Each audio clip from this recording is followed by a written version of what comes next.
Goed, goeiemôre broers en susters. Hartlik welkom by die erediens vanmôre. Dan mag ons saam nader aan ons Here groei. Ons raak dan nou saam 'n oomblik stil voor ons Here.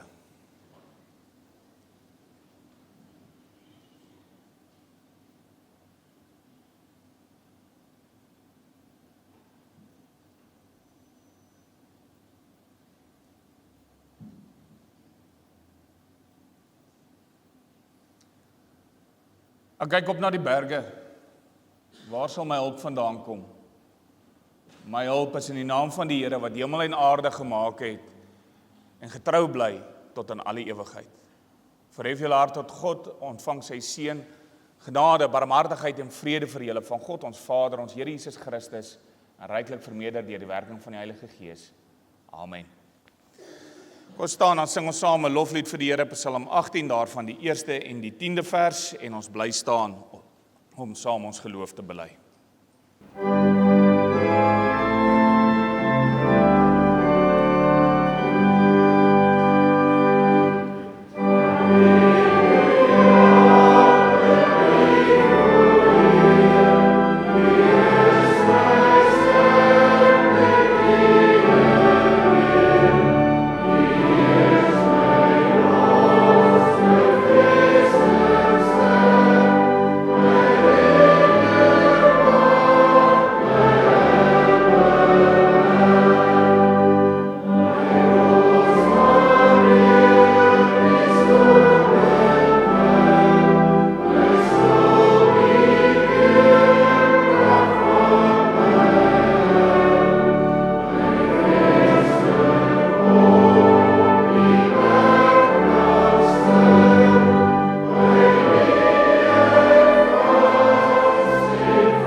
Saam met die kerk van alle eeue, ons ewige en ontwyfelbare Christelike geloof, as ons elkeen in ons hart saam bely dat ons glo in God die Vader, die Almagtige, die Skepper van hemel en aarde, en in Jesus Christus, sy eniggebore Seun, ons Here, wat ontvang is van die Heilige Gees, gebore is uit die Maagd Maria, wat gelei het onder Pontius Pilatus, gekruisig is, gesterf het en begrawe is, in die angste van die hel tot die dood toe ondergaan het, wat op die 3de dag opgestaan het uit die dood, opgevaar het na die hemel, en sit aan die regterhand van God, die Almagtige Vader, waarvandaan hy sal kom om die lewendes en die dooies te oordeel.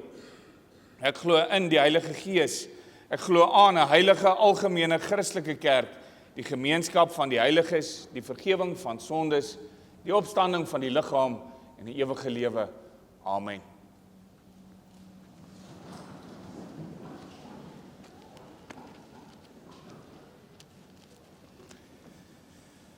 Wanneer ons saam na die wet van die Here luister, dan is dit met ore wat luister na hoe my dankbare reaksie kan lyk daarop, of moet lyk daarop, dat Jesus Christus my vrygespreek het, my verlos het van my sondeskuld. Ons luister saam na die wet van die Here. Toe het God al hierdie gebooie aangekondig. Ek is die Here jou God wat jou uit Egipte uit die plek van slawerny bevry het. Jy mag naas my geen ander gode hê nie. Jy mag nie vir jou 'n beeld of enige afbeelding maak van wat in die hemel daarbo of op die aarde hieronder of in die water onder die aarde is nie. Jy mag hulle nie vereer of dien nie, want ek, die Here jou God, eis onverdeelde trou aan my.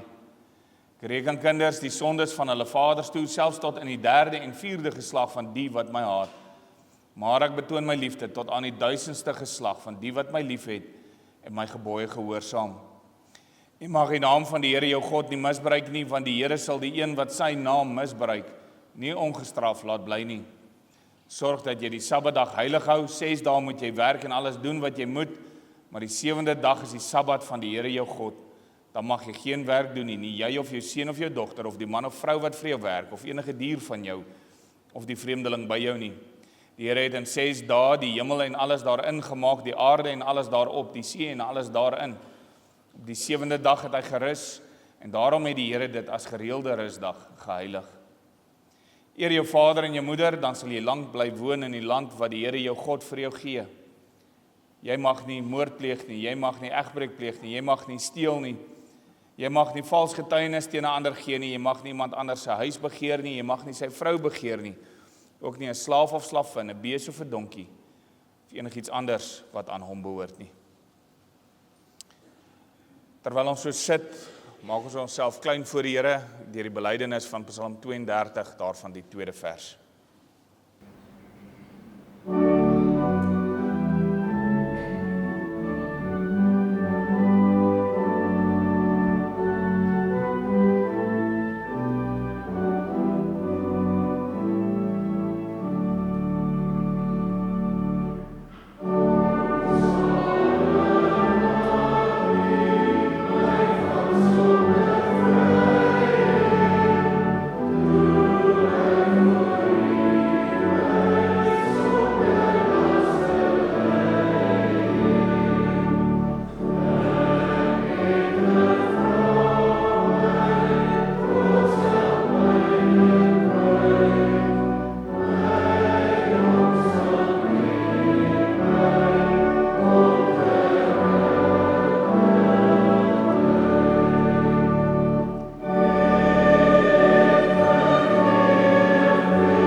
Saam.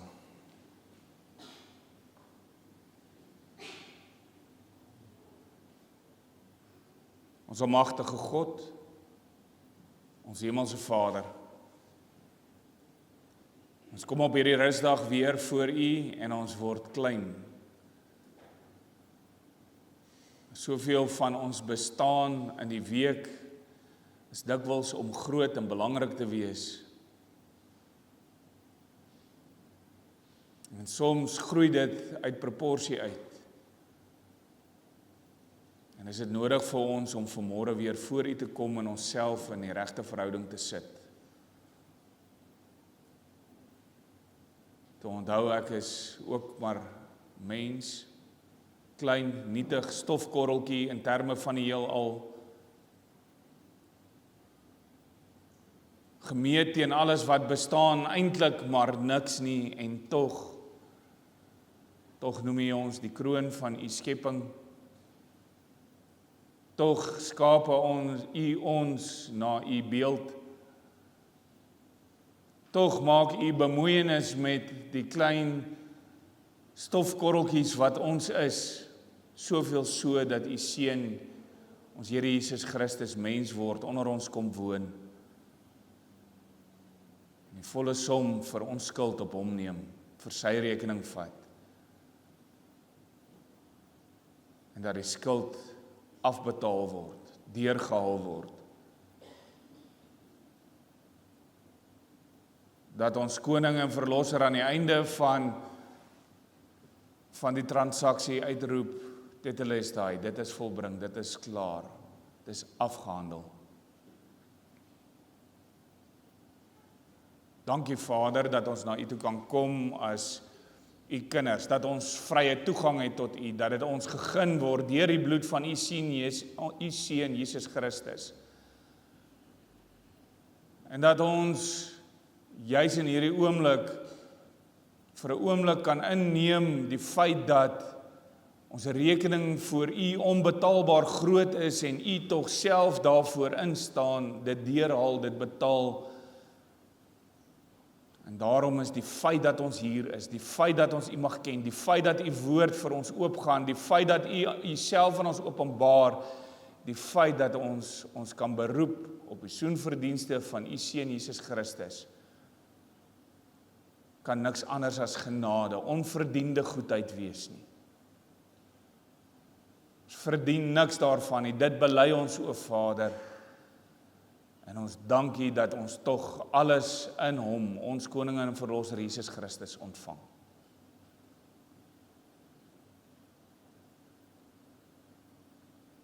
Klein is ons voor U, as ons na U toe kom, as U kinders, as U gemeente, om onsself vir U te verootmoedig, nie net in terme van dit wat ons verkeerd doen hier en nou nie, in ons individuele kapasiteit nie, maar ook dit wat ons dalk infouteer as 'n gemeenskap van gelowiges, ook dit wat ons as 'n land, as burgers skeef trek. Ons kom lê dit alles aan U voete, Vader, en ons vra op grond van die soenverdienste van U Seun, ons Here Jesus Christus, dat U al ons sondes sal vergewe, en dat U ons deur U Heilige Gees sal lei op 'n pad van opregte berou, dat ons al minder en minder verstrik sal wees deur die sonde, dat ons al meer en meer sal soek om getrou agter U aan te stap.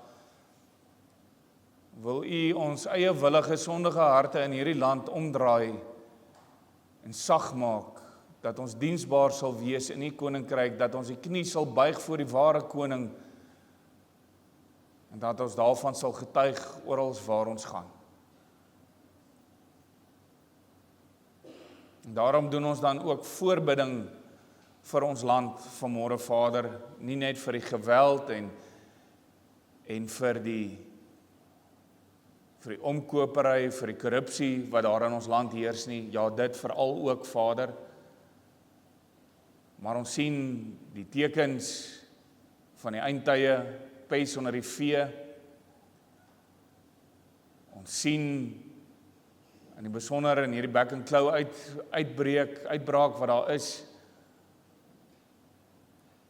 En ons kom na U toe, Vader, en ons kom met diepe ootmoed, as klein mense voor U, en ons smeek, Vader, as dit U wil is, dat U sal ingryp, dat U genesing sal bewerkstellig. Ons bid vir elke een, Vader, wat in hierdie tyd deur beproewing gaan. Ons weet daar's baie boere wat hard getref word deur hierdie siektes. En dit vat aan die hart, dit vat aan die siege. Ons vra daarom, Vader, dat U 'n ligtende lig sal wees vir elke donker verstand.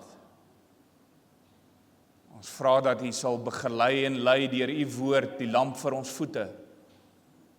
Ons vra dat U ons sal gebruik as instrumente in U hand om mekaar te bemoedig en te ondersteun, om mekaar te wys op ons ewige hoop, ons Koning en Verlosser Jesus Christus. Ons dank U, Vader, vir die uitkoms van reën wat U ook op talle plekke gee, maar steeds is dit op baie plekke steeds baie droog, en daarom bid ons, Vader, as dit U wil is, dat U ook die reën daar sal laat val, want ons weet, elke druppel kom uit U hand uit. Ons bid, Vader, vir soveel mense wat swaar kry. Ons bid in die besonder vir ons kinderhuise by Reddersburg en in Pretoria wat besondere werk doen om vir kinders te sorg, te onderhou. Wil U ook ons hande en harte oopmaak in die ondersteuning van hierdie mooi instansies, dat ook daar U liefde en U trou ervaar en gesien, tasbaar gevoel sal word. Ons bid, Vader, vir die woordverkondiging vanmôre. Ons bid dat U sal wegneem wat skeiding maak tussen U en ons, Bo alles bid ek Vader dat die prediker sal verdwyn en dat die woord gehoor sal word. Dat U duidelik en helder met ons sal praat vanmôre onder leiding van die Heilige Gees en U woord. En dat dit wat ons hoor nie by hoor sal bly nie, maar dat dit hande en voete sal kry en prakties uitgeleef sal word. Ons bid hierdie dinge van U Vader, nie omdat ons enigstens iets hiervan verdien nie, maar enkel en alleen uit genade. Amen. Maar die oog op ons skriflesing en prediking, Psalm 40, daarvan die 3de en die 4de vers, terwyl ons so sit, en daarna saam uit Johannes 15, vanaf vers 1 tot 8.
Ons skriflesing vanmôre kom uit Johannes 15, ons lees vanaf vers 1 tot en met vers 8.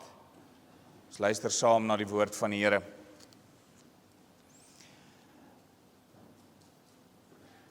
Johannes 15, vers 1 tot en met vers 8.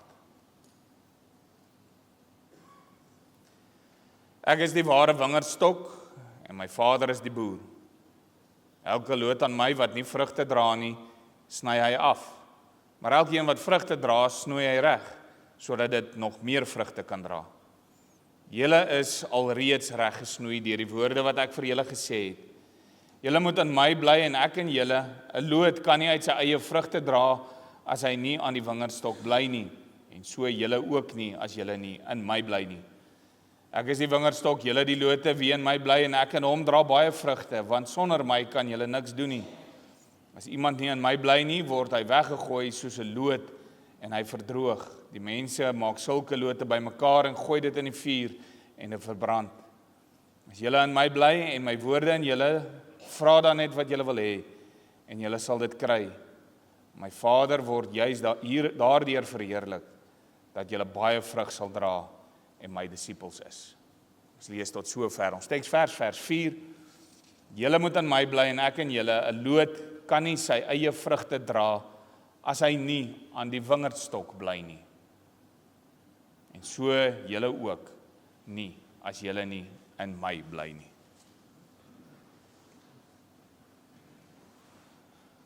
Geliefdes, in ons Here Jesus Christus, ons bou voort aan ons jaartema Immergroen en die vraag is, hoe bly 'n navolger van Jesus Christus immergroen ten spyte van seisoene en allerlei ander eksterne faktore? Ons het die geheel prentjie vir mekaar gegee aan die begin van die jaar met Psalm 1 en toe het ons fokus bietjie nader getrek na die grond waarin hierdie geloofsboom staan en verder ingefokus op die bron van die lewegewende water. En vanmôre staan ons stil by, maar wat is die gevolg daarvan as my ankers hier staan? As my wortels geanker is in die lewende water? En die realiteit is, kortom, waarin ek geanker is, bepaal my vrug.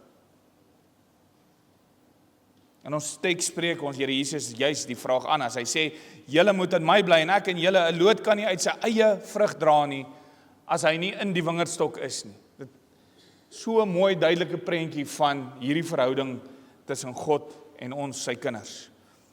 'n loot kan nie vrug dra as hy nie in die wingerdstok bly nie, en so julle ook nie as julle nie in my bly nie. En dis die 3 goeters waarop ons dan fokus. Ons moet in hom bly, hy moet in ons bly. Uit ons eie dra ons nie vrug nie. Ons begin daarby dat ons in hom moet bly. Wat bedoel die Here daarmee as hy dit vir ons sê? Om in hom te bly beteken dat ons in Jesus Christus glo. Dis nie net kopkennis nie. Dis nie net ek weet dit was so, dit het gebeur iewers in die verlede nie. Daar's 2 goeters wat daarin is. Geloof is kennis en vertroue. Dis om te weet, dit is die absolute waarheid. En dis om te vertrou dat hy is wie hy sê hy is. En hy het 'n verhouding uit te leef waar ek verstaan en aanvaar dat hy is wie hy is. En dan is die laaste deel wat daar uitvloei is, op grond van hierdie kennis en hierdie vertroue, doen ek dan ook dit wat ek glo. So om jou anker in hom in te slaan is om hom te leer ken deur sy woord, en dan te vertrou dat hy is wie hy sê hy is, en om dan laastens vanuit hierdie wete op te tree, te doen. Jou geloof bepaal uiteindelik jou optrede. Daar waar jou wortels in is, gaan uiteindelik bepaal hoe lyk die vrug wat jy dra. En dikwels hoor 'n mens dat mense sê hulle is gelowig. En dan wanneer ons hierdie mense leer ken, dan besef ons maar woord en daad weerspreek mekaar. Dade wat 'n gebrek aan kennis en vertroue verklap. As ek in hom veranker is, as ek in hom bly, dan is dit hy wat bepaal watter vrug ek dra en hoe ek leef. En miskien moet ons vanmôre net so 'n bietjie dit fyner deurtrap. Die vrug wat 'n loot dra wat in die wingerdstok geënt is druiwe. Hy dra nie appels nie. Hy dra nie pere nie. Net soos wat Jesus op 'n ander plek sê, so min as wat 'n wingerd ander vrug dra, of soos 'n onkruidstruik is, net so min kan jy, as jy in hom geanker is, iets anders dra as die vrug wat hy voortbring. Die bron waaruit die loot leef, bepaal sy vrug. Beteken dit dan dat ek dan nou sondeloos is, want dis dalk die volgende gevolgtrekking. Goed, as ek in hom geanker is, dan moet ek hierdie vrug dra, en miskien beteken dit dan ek moet sondeloos wees. Maar beslis nie. Ons almal stoei steeds met die sonde. Maar hoe lyk die vrug van iemand wat nie waarlik in die wingerdstok ingeënt is nie? Ons kan baie dinge vir mekaar sê oor hoe dit lyk. Dit kan onder andere wees, ek het sonde gedoen, en dis oukei. En ek hoef niks daaraan te doen nie. Ek kan aangaan met my lewe, onthou Christus het betaal daarvoor. Ek hoef dit voor niemand te bely nie. Ek hoef dit ook nie voor Christus te bely nie. Ek kan net aangaan want moenie bekommerd wees nie. Jesus Christus het al my sonde betaal. Dit kan so eenvoudig lyk soos 'n lewe sonder gebed.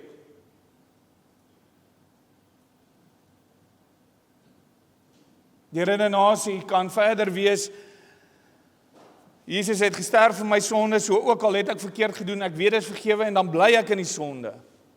Want dit is gemaklik daar, dit is lekker daar, ek hou van wat ek doen. En meer sonde maak tog meer genade, reg? Nee, geliefdes. Dis nie hoe daai verhouding werk nie. Die vrug van iemand wat waarlik in die wingerdstok geënt is, sal eerder so lyk. Ek het oortree, ek het sonde gedoen, ek het vir hom vir wie ek so lief is, seer gemaak. Dat ek nie anders kan as om te gaan sê, Vader, hier is ek, sondige kind, sondige mens, en ek bely dit wat ek gedoen het voor U nie. En ek wil dit nie weer doen nie, want ek weet, dit maak ons verhouding stukkend. Onthou die gelykenis van die verlore seun.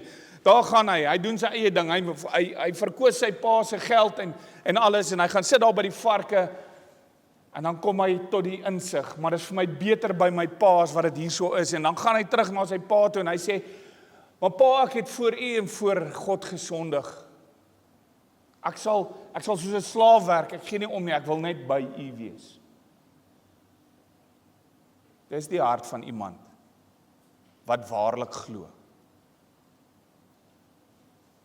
Dis die hart van iemand wat besef, alles wat ek nodig het, is by hom. En daarom, as gevolg van daai verhouding, kan ek nie net aanhou om te leef in hierdie sonde en hierdie ding wat stikkend maak en verwydering skep tussen my en God nie. Ek wil dit voor hom bely en ek wil die verhouding reg hê. En dan soos die sondige tollenaar sê ek, wees my sondaar genadig, Vader.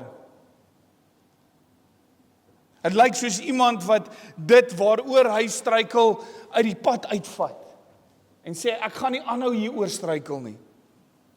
Dit lyk soos mense wat weet, as hulle self in hierdie situasie sit, mag het dalk uitloop daarop dat ek die verkeerde dinge doen, so ek vermy die situasie. Dis hoe 'n gelowige verhouding met God lyk.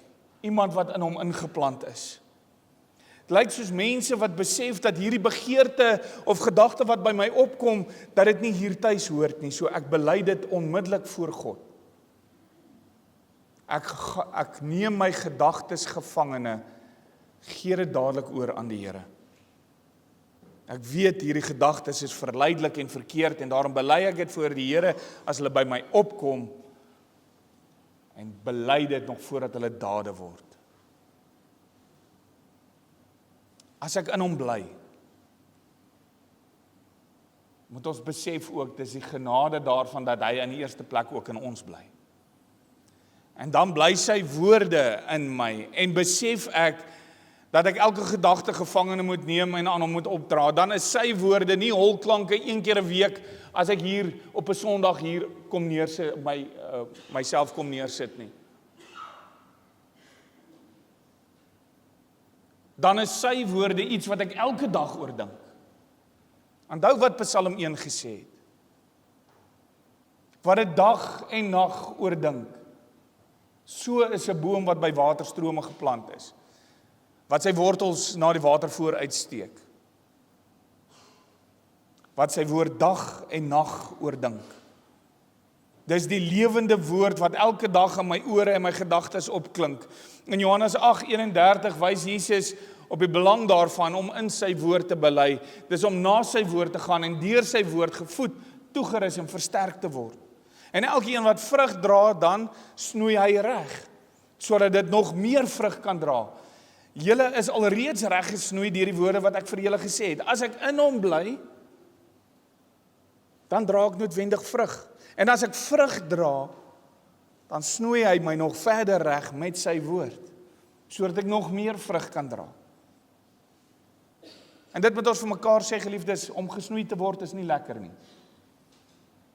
Snoei maak seer. En prakties sal dit so lyk, my vriend of vriendin kom na my toe en sê, luister my vriend, dit wat jy doen, pas nie by dit wat jy sê jy glo nie. Met ander woorde, dit wat jy doen en dit wat jy sê, kom nie by mekaar uit nie en dis nie reg nie. Want die Here sê, dit en dat in die Bybel. Nou hoor mooi, ons kom nie en ons sê, luister my vriend, ek voel jy doen die verkeerde ding nie. Ons kom nie en sê, ek voel of ek dink so oor die saak nie. Ek kom en ek sê, hier's die raamwerk. Dis wat God sê. En al wat ek doen is ek wys na wat God sê oor die onderwerp. So sê die Here, Here. Dis waarna ek gaan wys. En dan is dit nog verder hoe 'n mens gesnoei word deur die woord van God. Die gevolg is dat ek hoor dat 'n vriend oplet dat my lewe nie aan die standaarde van God se woord voldoen nie. Dit beteken ek hoor dat God nie te vinde is vir hierdie lewenstyl nie op grond van sy woorde, nie op grond van my idees of my gedagtes nie. En wie hou daarvan? Dit is nie lekker om dit te hoor nie, maar word ons opgeroep om vir mekaar te sê, ons moet dit teenoor mekaar bely, ons moet mekaar daarop wys. Ek wil amper sê die gonswoord van ons dag is om te sê, moenie my judge nie. Maar die Here roep ons juis om ons dade aan die maatstaf van sy woord te beoordeel. En vir mekaar te wys na die maatstaf van sy woord. Hierdeur vorm die Here sy kinders, snoei hy ons om in die regte verhouding met hom te kom en die gevolg daarvan dat ek baie vrug kan dra. Die realiteit van hierdie beeld is my ankers lê in hom. En as my ankers in hom lê, dan gaan hy deur sy woord en onder leiding van die Heilige Gees mense gebruik om ons daarop te wys as ons nie die vrug dra wat ons moet nie. Hy gebruik mense met sy woord onder leiding van die Heilige Gees om ons reg te snoei en die gevolg daarvan van die snoeiwerk meer vrug. Dit verheerlik die Vader want niemand stap verby hierdie massiewe groot oes en sê goeie werk plante nie. Almal gee eer aan die boer vir goeie tegniek. Almal erken die boer vir die goeie werk wat hy gedoen het. En dis die gevolge daarvan wanneer ons ruim vrug begin dra. Mense moenie na ons kyk en vir ons begin sê, goeie werk Dirk, jy's 'n mooi Christen nie. Mense moet na my kyk en sê, dankie Vader dat U hierdie mense in ons lewe ingebring het. Daar moet eer aan die Vader gegee word. Hy moet verheerlik word. Ons Here Jesus sê egter nie net dat ons net in hom moet bly nie, maar dan sê hy ook ons moet, of dat hy in ons moet bly. Nie net dat ons in hom moet bly nie, maar ook dat hy in ons moet bly. Die een kan nie sonder die ander nie. Ek kan nie in hom bly as hy nie in my lewe nie. En as ons Here Jesus in ons bly, dan sal ons die vrug daarvan dra. En as ek hier sit en stoei met die gedagte van hoe kan ek dit regkry dat ek die Here kry om in my te bly, dan mis ek die punt. Want ek kan nie vir hom sê wat hy moet doen en nie moet doen nie. Weet die iewerste het ons onder die miskonsepsie gekom dat ons God kan voorskryf.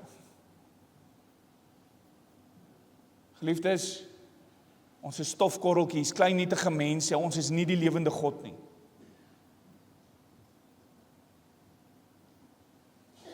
Hy het my kom gryp. Hy ent my. Die inwoning van Christus het te doen daarmee dat hy my gryp. 'n Genadeaksie en ek wat in hom bly is 'n dankbare reaksie daarop dat hy my gegryp het. Dis inderwaarheid hy wat my gryp en ek wat hom teruggryp. Dis die wisselwerking tussen genade en dankbaarheid. Die loot ent homself nie aan die wingerdstok nie, nee, dis 'n eksterne aksie en dan is die lewe nie in die loot self gewees nie, maar dit vloei uit en deur die wingerdstok. Die wingerdstok het alle lewegewende materiaal vir die loot. Hy woon by my in. Dit is nie iets wat ek moet toelaat nie, dis nie iets wat ek moet bewerkstellig nie, dis absoluut iets wat hy doen. En dan produseer die inwoning van Christus lewe. Die deel wat ek doen, die deel wat die loot doen, is om te heg. 'n Proses wat weer eens nie sonder die wingerdstok plaasvind nie. En dan produseer dit lewe in Christus en dit produseer op sy beurt weer vrug. En daarom skets Jesus hierdie prentjie. Ek woon in jou. Omdat jy in my woon, omdat jy deur die geloof vasgryp aan Christus en omdat ek in jou woon, moet dit vrug lewer. Die inwoning van Christus en my woning in hom moet sigbaar word in dade van dankbaarheid. En dis waarom ons teks sê, 'n loot kan nie uit sy eie vrug dra nie, as hy nie aan die wingerdstok bly nie. So as julle nie in my bly nie, gaan julle nie vrug dra nie. Die vrug wat ons dra, die lewens wat ons leef, die woorde en dade, ons gebede, alles word beïnvloed deur die een waarin ons ankers lê. En as ons ankers in die Here is, dan sal ons sy vrug dra. Maar dan moet ons vir mekaar ook sê, die teenoorgestelde is ook waar. As ek nie geanker is in die wingerdstok nie, en nie vrug dra nie, word hy uitgekap en gaan die loot verdroog. Miskien moet ons dalk net eers vir mekaar sê, onthou, ons hemelse Vader is oor die lot van sy kinders begaan. Inteendeel, Johannes 3 vers 16 kom jy nie eintlik verby die feit dat God sê, so lief het hy die wêreld gehad. Hoor mooi, so lief het hy die wêreld gehad, dat hy sy enigste seun gee. Hy is begaan oor ons. Maar dan die realiteit, sodat elkeen wat in hom glo, net die wat op hom ingeënt is, die ewige lewe het. Hy is lief vir ons, daarom laat hy nie ons oor aan onsself nie. Maar die teenoorgestelde is ook waar, op die ou einde van die dag is God se straf vir die wat dit van absoluut geen belang ag om in hom te leef nie, om in hom geanker te wees nie. Is God se straf vir hulle, om hulle te gee wat hulle wil hê. Hy gee die mens oor aan sy verdraaide opvatting, hy gee die mens oor aan homself. Dis die straf wat God in Romeine 1 sê, hy gee vir die wat hom nie wil ken nie. Hy gee hulle oor aan hulle self, want wanneer ons aan onsself oorgegee is, dan doen ons wat ons goed dink. Dan rig God se woord ons nie meer nie. En leer ons teks, wanneer ons nie in hom geanker is nie, dan is die gevolge daarvan dodelik. Dat die loot verdroog en vergaan, dit word in 'n vuur gegooi om verbrand te word.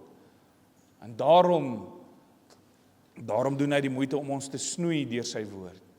Dit snoei ons en dit vorm ons. Dit sny die oorbodige dinge weg wat in die pad staan van groei, sodat ons nie uiteindelik nie vrug dra en nutteloos word nie. Maar as ek nie in hom woon en hy nie in my nie, dan sny hy die loot uit. Hy sny die loot uit die wingerdstok, want die loot dra nie die vrug van die wingerdstok nie. Hy sny hom uit en hy verdroog. Dis wat gebeur as jy sonder die lewegewende bron van ons Here Jesus is, dan droog jy uit. Dan vergaan jy. Sonder hom kan jy nie vrug van geloof dra wat bewyse van 'n opregte geloof is nie. En dan by gebrek aan vrug kan ons weet dat ons uiteindelik nie meer in die ware wingerdstok ingeënt is nie. Kan ons weet dat ons uitgesny gaan word en een kant gaan verdroog en in die vuur gegooi gaan word. Sonder hom kan ons nie leef nie, dra ons nie vrug nie, gaan ons verlore. Daarom ten slotte, geliefdes, om immer groen te bly, moet jou ankers in die lewende gewende water staan. Of soos ons gelykenis dit uitdruk, moet jy ingeënt wees in die ware wingerdstok en jou lewegewende, wat is die Afrikaans vir nutrients, moet jy opneem uit hom uit.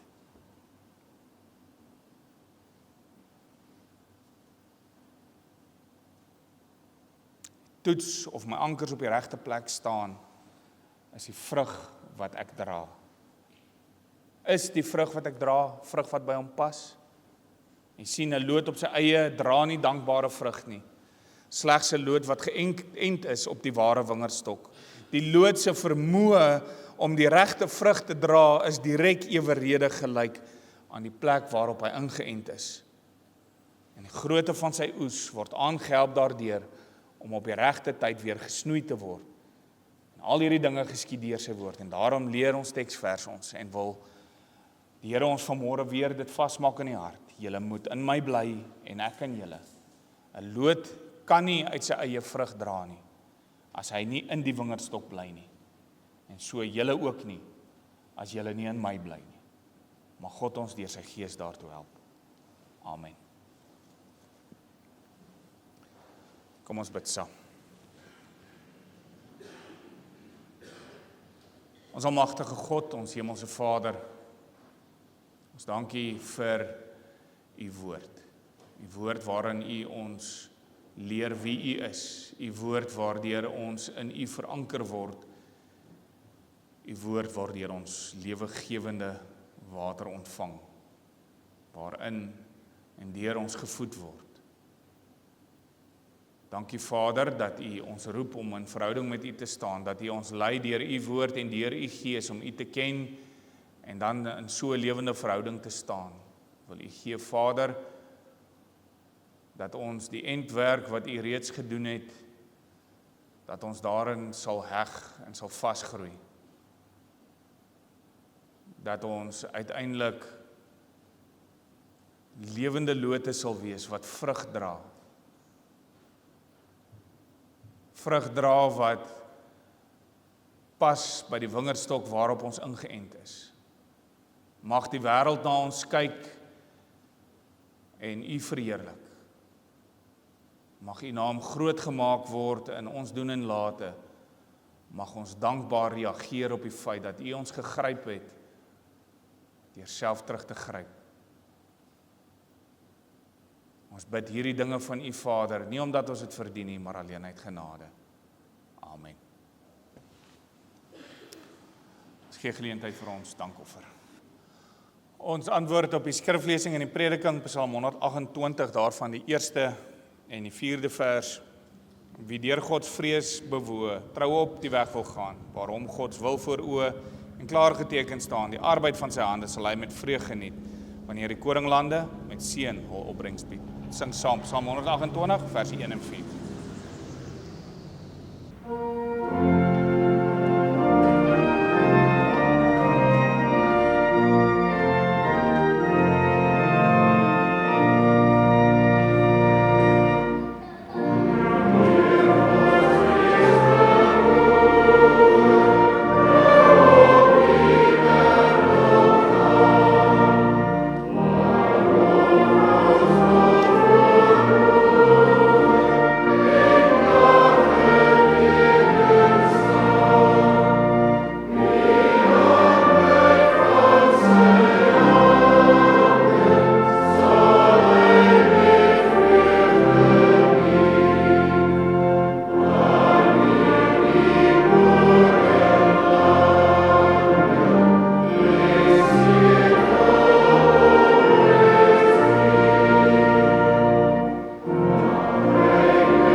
Verhef jou harte tot God en ontvang sy seën.